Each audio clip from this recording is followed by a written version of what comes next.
স্বাধীন নির্বাচন কমিশনের পেশাদারিত্বকে চরমভাবে প্রশ্নবিদ্ধ করেছে।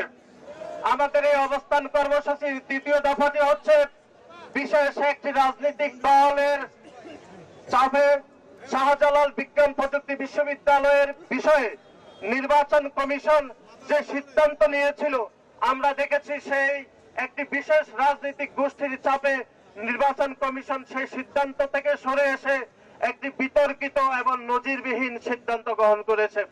এই তিনটি বিষয়ের উপর বাংলাদেশ জাতীয়তাবাদী ছাত্রদল আজকে শান্তিপূর্ণভাবে অবস্থান কর্মসূচি গ্রহণ করবে।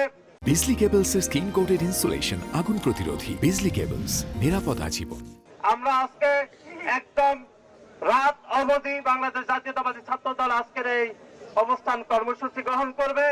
বাংলাদেশ জাতীয়তাবাদী ছাত্রদলের নেতাকর্মীরা শান্তিপূর্ণভাবে এই অবস্থান কর্মসূচি পালন করার জন্য আমি বাংলাদেশ জাতীয়তাবাদী ছাত্রদলের পক্ষ থেকে সবাইকে অগ্রিম কৃতজ্ঞতা এবং ধন্যবাদ জানাচ্ছি। ঢাকা বিশ্ববিদ্যালয় শাখার সংগ্রামী সভাপতি কলেজীয় সংসদের পক্ষ থেকে সংগ্রামী শুভেচ্ছা।